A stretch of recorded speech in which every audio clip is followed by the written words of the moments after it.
Hi, this is Randy. I wanted to comment and give my own examples related to the last video done by Narcissist Free, the 20 ways to spot a psychopath. I'm just going to jump right in here. Number one, black leather toughness combined with boyish innocence. Yes, the narcissist definitely had a toughness about him. He had explained how he had gotten in fights, physical fights, but the boyish innocence was definitely there. It was portrayed as something that he, didn't do anymore. He'd grown up. He was definitely street smart, and that became evident to me as I got to know him, but not right away. Because he was the father of 4 kids, and so it was really kind of difficult to see this bad boy guy in somebody that, had so many little kids. Number 2, embodying incongruity, contradicting themselves. Yes, my narcissist was very intriguing. He was mysterious. He would say that I was a great person and then a horrible stepmother. So that was very incongruous, if that's the word. Expressing sympathy and then calling someone worthless at the same time. Yes, definitely. He would express disgust and honor for the same person, for the same qualities. Number 3, air of confidence, superiority, arrogance, haughtiness. Definitely. Amused indifference, definitely. Very amused. He used the word a lot. When I would ask him why do you care about criminals so much? Why do you watch this stuff on TV? Why are you preoccupied with people that live in the ghetto? He would say that they're amusing. Why do you like alcoholics? Why do you hang out with schizophrenics? Because they're amusing to him. And the arrogance. He would smoke cigarettes like the Penguin on Batman. He'd flip it and put it in his teeth like that, and kind of like bounce it up and down and then twirl it around. That's the gestures, the arrogant gestures. Number 4, shares stories of shady activities that they engaged in the past. Yes, he told me he had, as a teenager, engaged in vandalism. He had accepted bribes from his first wife. He had stood up a date on her birthday. He had hurt animals, him and his brothers, which I knew was a sign of a psychopath, and yet I did ignore that because he seemed remorseful and he seemed to, like animals, after that, and seemed to be nice to them. So I thought that was, just a phase. He had engaged in stealing that he admitted, and he had drank on the job when he was a teenager, and then also admitted to manipulating customers by bringing his little kids along with him to jobs so that the customers would see this young guy with all these little kids and feel sorry for them, and then want to give him the job and pay him more because he had this big family to support. Number 5, always on the go, sleeps 4 to 5 hours a night. Yes, always busy, absolutely. Insomnia, always on the go, always seeming busy but not really doing anything. Number 6, unconvincing emotional responses. Yes, when people would die, or when he would hear that someone was ill, it would be a unconvincing response because it would be a little bit exaggerated for the relationship that he did have with them. And then when one of his very best friends actually died, there was pretty much no emotional response. It really was internal. It had to do with, I think, him worrying about his own death, but he didn't really seem sad at the funeral. It's very unusual. I don't know. I know people do grieve differently, so I didn't want to judge him for that, but yet it does fit the pattern here. Number 7, they go from rage to complete calm. Their emotions are shallow, only one true emotion, which is rage, yes. The love is always related to sex when they talk about that, and the sex act always has to be completed. It's never just for cuddling. It's they're very easily aroused, and you can't just kiss or you can't just hug or touch. It always has to end in ejaculation. Number 8 drops hints of their true nature. Well, in the discard phase, there was more than hints. When he would actually try to get me to partner up toward the end into some of his money-making schemes, whether they were legal or not. So that spoke to his true nature. Duping delight, that's still number 8. They take pleasure in manipulating others. Angry, he would become angry if he was unable to manipulate me as well. So he would even accuse me of not loving him or not caring about him if I had boundaries or did not allow him to manipulate me in a certain way.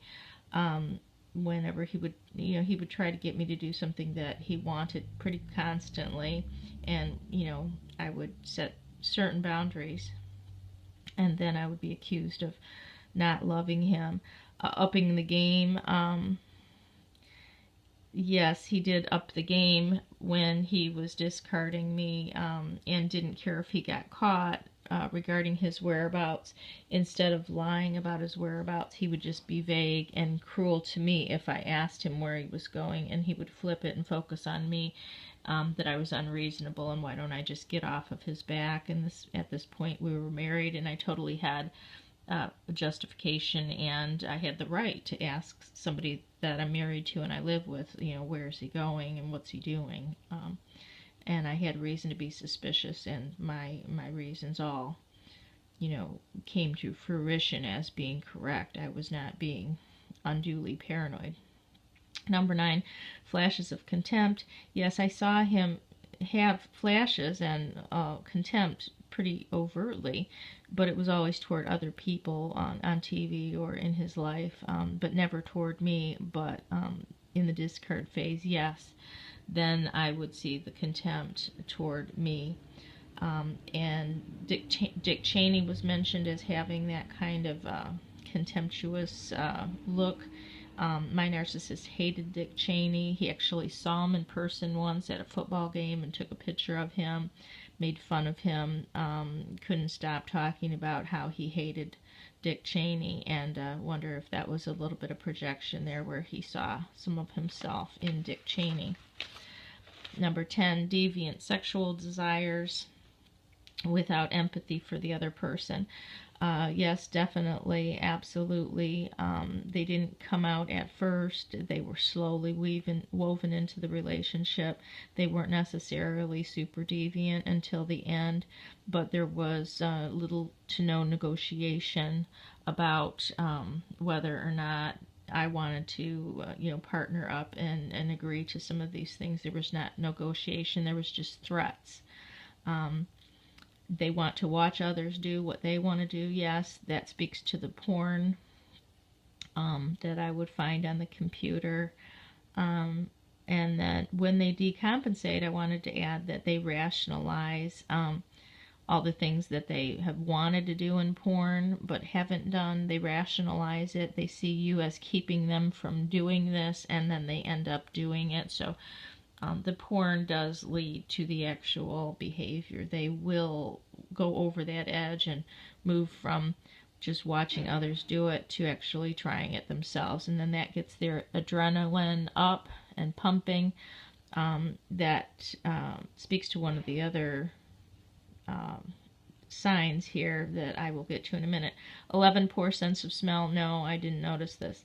12, their speech is filled with disfluencies. No, I did not also notice that.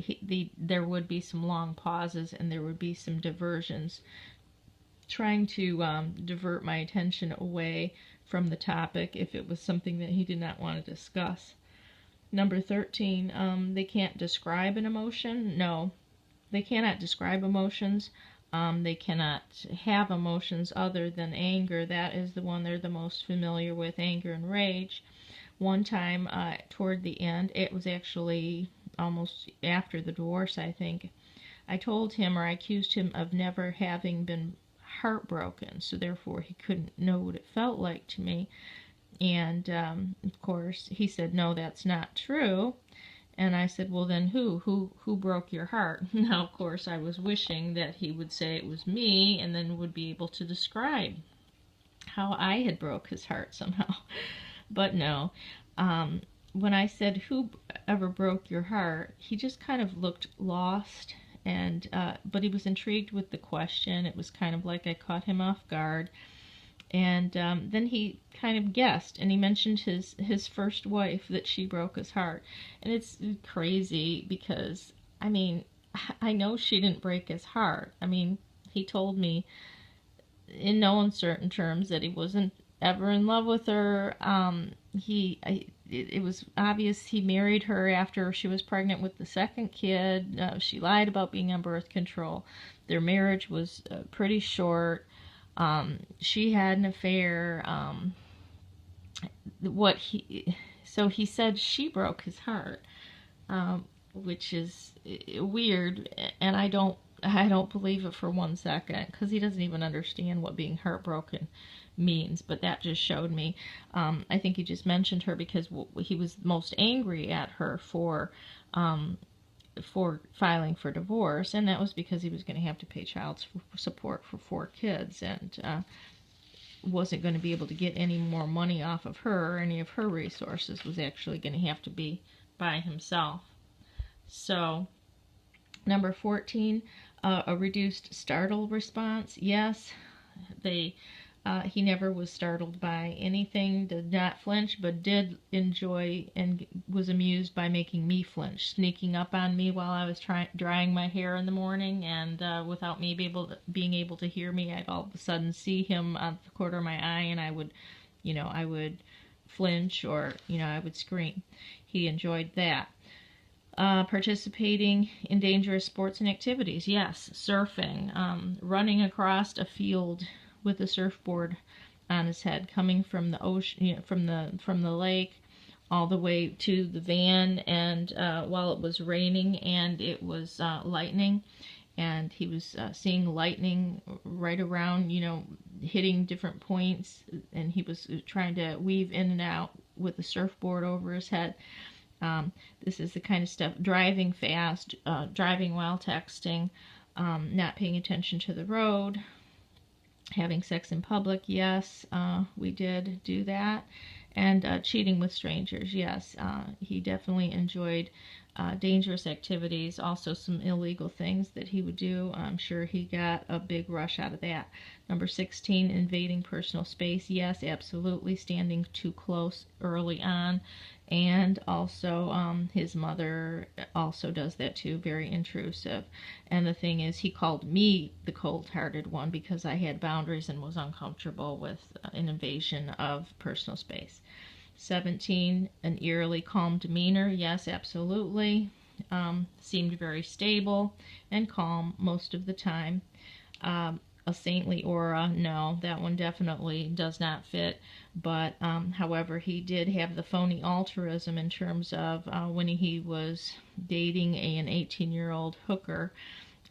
He bragged about having bought candy so they could have an Easter egg hunt in the ghetto neighborhood, that he would impress the 18-year-old girl and her mother, and he wanted to pat himself on the back for that activity. His speech being poetic, yes. Master wordsmiths, absolutely. He's very eloquent, has a great vocabulary. It was one of the things I liked about him. Little to no body odor. No, not at all. He definitely has body odor. All right, ending this video.